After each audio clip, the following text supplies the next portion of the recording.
Rosiles, in the closing remarks, you had alluded to what you felt wasn't a very cordial environment, and you specifically mentioned Representative Holguin, the comments that he made, and you said that he mischaracterized your positions. Can you clarify what you mean by that? Yeah, well, I have only met Representative Holguin 3 times, even though he has been my representative for a long time.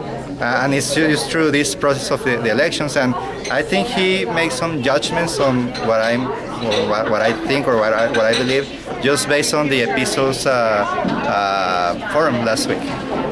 The one thing he said, is that he said something of the like that me and Mrs. Lazarin were going just to fit very well with the current council because we were like tax lovers or something of. He said you supported unfunded, non-mandated services. Beyond that, yeah, he said that, but beyond that, he said, that we were like. He makes some regards regarding the concept that I don't think they were correct, which I don't. It's in your video, I don't remember, but something like being tax loving, or loving every fee or getting in love with it, something like that, right? So the point is this: I went to Episo's accountability session. I look at Episo's information for what they gave me, and I think from my background, I think it makes sense to support any type of effort that is trying to improve the economic situation of people. So I said that, I agreed with that. Okay, during the session, there was another question that was kind of controversial regarding the providing service to the colonies. And the way the question was posed for the session, and this was clarified during the session, is that if I will sit with them to look for solutions. And I said yes. But the way candidate Holguin, Representative Holguin is interpreting this and actually commenting on it is that I'm supporting tax increases, which I have never said I'm going to do. Okay, so let's examine the Apiso particular portion, because I think that's the one that I think he's really zeroing in on. No, I think he's zeroing in on everything. Okay, fine. Well, you can only zero in on one. Well, I think he's. You get the point, right? Well, if you zero in on something, you're singling one thing out. No, I think he's not zeroing that much on the Apiso. He's just zeroing on making the point that I went to raise taxes, which I have never said. So humor me. I want to explore Apiso. Okay. I want to know, because you say that you don't support taxes, but Apiso's commitment that they asked for at the accountability session was funding up to, I believe, $300,000. Right. Or above. Okay. Do you support that $300,000 mark, or above? And if so, how do you get there without taxing people based on our budget situation? Okay. Well, I support them. That doesn't mean that we can get there. You see, this is the point. This is what politics are. Sounds like you're changing your answer. No, I'm not changing my answer. I support them to get there. Now, does that mean that they're going to get there? It's just common sense, right? So do you support giving them the $300,000 they asked? If we could find a way to get the money, let me put it this way. Right now, if you go to my webpage, one of the things I say, this is not the time for tax increases. That's right there, It's been there for a couple of weeks. This is the time for tax incentives. Okay. Right. So I think you understand the dilemma, though. I mean, if it's not the time for tax increases, but this is, how can you support a $300,000 funding of Apiso? Well, I'm supporting it, and this is where I think we need to be innovative. That's one of my guiding principles. Okay. So can Apiso get $300,000 from the city at this moment? Probably not. We are in a very, very hard trouble, and I think everybody knows this, right? But this is politics, right? So this is where you become innovative, and this is where you're trying to find how to help a program that seems to be successful in what they do. Forgive me, Mr. Rosiles, but I'm not really sure I understand your premise, because on the other question you said that they were very specific about meeting with them to develop ideas for services to the colonias, and you said they were very specific about their... I'm very specific. Allow me to finish the question. Let me put it to you this way, okay? Let me put it this way. I will support them as far as I can in getting this $300K. However, I cannot guarantee they are going to get it. Okay. That's the point. Why? Because this is not time. We're on hard times, and I think they know. Okay, they're not they know what they're doing. Okay, they're not inexperienced. They're not unrealistic. They're not realistic. Okay, but as any other interest group, as any other group that wants to get some funding from the government, they are going to push as much as they can for their own agenda, right? So particularly, I agree with their agenda in terms of creating human capital. That's one of the reasons I'm running. So if I didn't support their ideas, I would be contradicting my own objective of finding ways to develop the new jobs, a new type of industry for the city. Okay, you had said that you had met. This is the third time you met Representative Holguin. Yes, let me And he's think, been your representative for how many years? 6 or so. Yeah. How many elections have you voted in? That's a good question. I don't have my record. I became a citizen in '96, just for starters. Okay. So I haven't been a citizen. I was born in somewhere else. So we're thinking here about. Every 2 years there's an election. Yeah, but now I didn't live So in. that's over a decade. So Well, I that would didn't be live. 5. I didn't live in Texas. When I became a citizen, I became a citizen in Atlanta, Georgia. Okay. So I came back to Texas in 2004. So I'm a person, and within there, I like work in other places.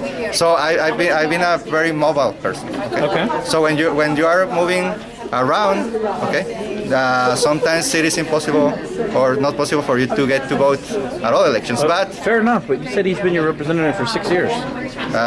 well, he's been my representative. Let's see, I have to check I'm making he's on a 4-year term, right? But he got elected before that. For a 2 year, because that's when they had the charter election. Yeah, exactly. Right. Okay, yeah. So he's been your representative for quite some time. Have you reached out to him? Have you attempted to meet with him before? Was there a request ever made to his office to meet with him or anything? No. So I'm trying to understand. You made the comment. Yes, he's been my representative for 6 years, and this is only the third time I've met him. Right, exactly. What's the implication of it? The implication here is that I think it is the responsibility of the representative, the person in charge, to keep its community informed. And it's not just, get like a breakfast, once in a while at this time, at particular time in the of the day, and this and that, or whenever it's better for me. So as a representative, I believe it is my job to reach to the constituency, not the other way Do you know around. how you do that? Well, basically, Typically through voter rolls. People look up the voters and they go and they visit the voters in their district. Yeah, so yeah, that's why I asked you how many times you voted. Exactly. Yeah. Well, I voted. I don't keep track, but I voted quite a few times. You have voted before? In a city election? I found no record of you voting in an El Paso city election. I don't remember really. So Okay. because I have to tell you the truth, I don't remember where I have voted, but I can tell you that I have people from the Democratic Party coming into my house to remind me to vote. Okay.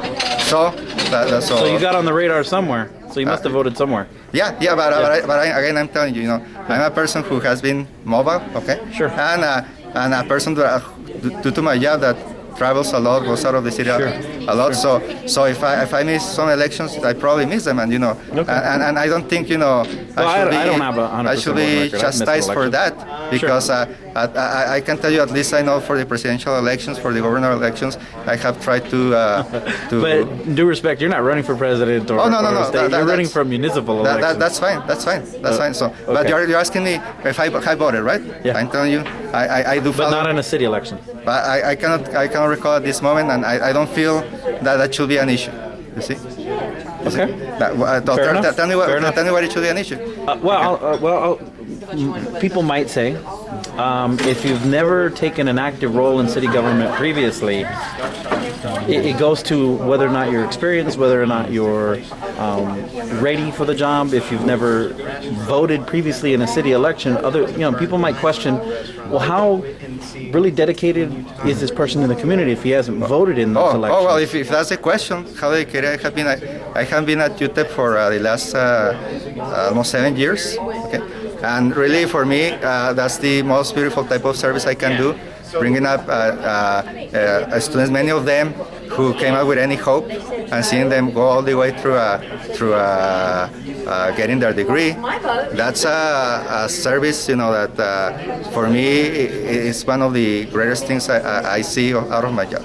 And it's not, and that's the if you want to ask me about the involvement, that's a 100% effort. Okay, so it's not easy to take someone that has no failed their simple algebra courses in high school, and then for them to convert them to an engineer, that's really an effort. It's beyond what I get paid there. Okay, it's really an act of service, a love for the profession, a love for the people of El Paso. So I said I came back here to El Paso. I could be very well somewhere else. Okay, making as with my background, making a lot of money. But when the opportunity came to arise to come back to El Paso, I took it because I wanted to come here to contribute in any way. Right? Which leads me to my last question, because you had made that remark similar to that in your when you were speaking right now, and you said something that I thought, obviously I don't think you meant it, so I wanted to give you an opportunity to clarify it. You had said something along to the effects of, well, I could be in a more beautiful and a better city, but I choose to live here. Mm-hmm. Can you clarify what you mean by that? Because it sounds...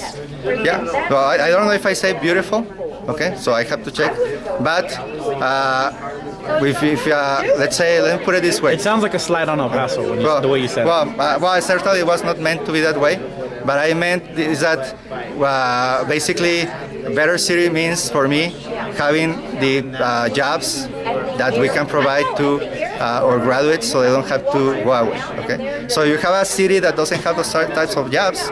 Okay, what is the message we're sending to our young people? We don't want you here. Go away. And nobody cares about how you're going to deal with once you're done with your college degree. Okay? So is El Paso doing a good job in that respect? No, it isn't. Okay? And that's what I mean by going somewhere else, being somewhere else, okay? Because like many other, of course, and basically many other... So that was a reference to the brain drain phenomenon. Exactly. Okay, I got you. Okay? So I apologize if it looked like I hate El Paso or I think it's ugly, because, and the bottom line is I'm here because I want to be here. I came back to El Paso because I wanted to see how I could contribute to El Paso with what I learned when I went away. Okay, so if you were standing talking to an undecided voter in District 6, and you wanted to convince him to vote for you, what would you tell him? Okay. Well, first I will introduce. I'm Gerardo Rosiles. I'm here to ask you for your vote because I think I have some ideas that can move the economic growth of the city up. And some of those ideas are the ways to get jobs, high-paying jobs, not just jobs. Okay, because we can get the same jobs. We need actually to also change the type of jobs we can get into the city. And I have the experience from the technical, my previous experience in industry on how to create those jobs. And right now, I think our golden opportunity is with Forbes, that we can work with them. We can work with them with other agencies, with the federal government, with the state government.